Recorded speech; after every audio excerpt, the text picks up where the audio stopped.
दीन की निस्बत से मिलने की तौफीक अता फरमाई।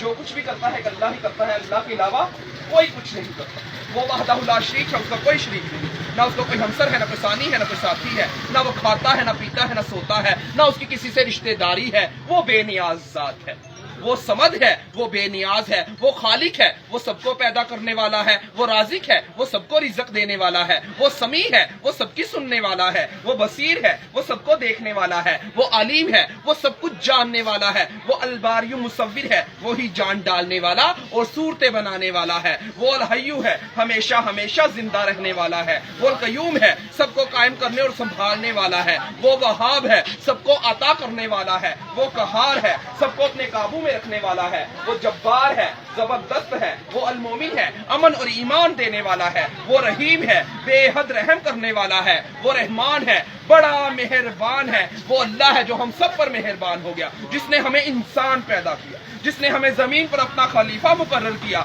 जिसने हमें अशरफुल मखलूकात बनाया। हम तो अपने रब का जितना भी शुक्र अदा करेंगे उतना ही कम है, जिसने हमें नबी करीम सल्लल्लाहु अलैहि वसल्लम की उम्मत में पैदा किया। देखो मेरे भाइयों, कैसे कैसे लोग आके आपको कह रहे हैं, ऐ लोगों अल्लाह के हुक्मों को मान लो, नबी के तरीकों पर चल लो, इसी में कामयाबी। हम तो नाचने गाने वाले थे, अल्लाह पाक ने कहाँ गंदगी के ढेर से उठाया, कहाँ नबियों वाले काम में बैठा दिया, और आज ला के आप लोगों के सामने खड़ा कर दिया। अभी भी नहीं समझोगे तो कब समझोगे?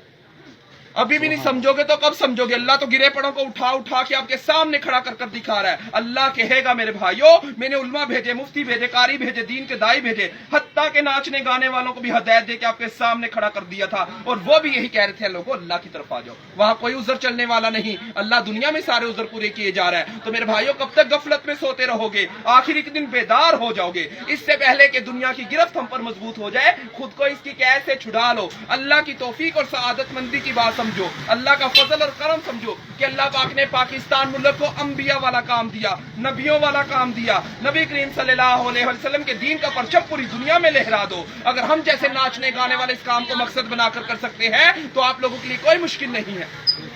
हमने तो सरों पे दुपट्टे सजाए हुए थे, आज अल्लाह पाक ने अमामे सजा दिए। हमने तो चेहरों पे मेकअप सजाए हुए थे, आज नबी करीम सल्लल्लाहु अलैहि वसल्लम का नूर सजा लिया। हमने तो पाँव में घुंघरू सजाए हुए थे, आज अल्लाह पाक ने अपने रास्ते में चला दिए। जिन लोगों के घरों में नाचने गाने जाते थे, आज दीन का पैगाम लेकर उन घरों में पहुंच रहे हैं।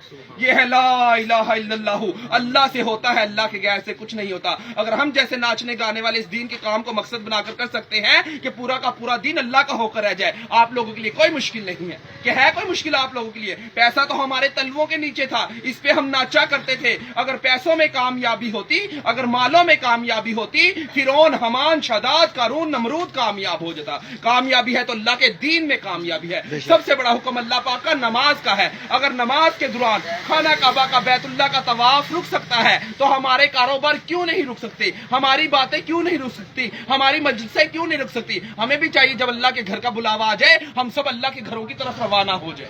तो इंशाल्लाह सारे नमाज पढ़ेंगे ना इंशाल्लाह। अब हमारी मस्जिद में जमात है, सारे भाइयों दिखा दे, तलीम होगी जोहर में, तो सारे भाई आएंगे इंशाल्लाह, फायदा होगा। ठीक है, अस्सलाम वालेकुम।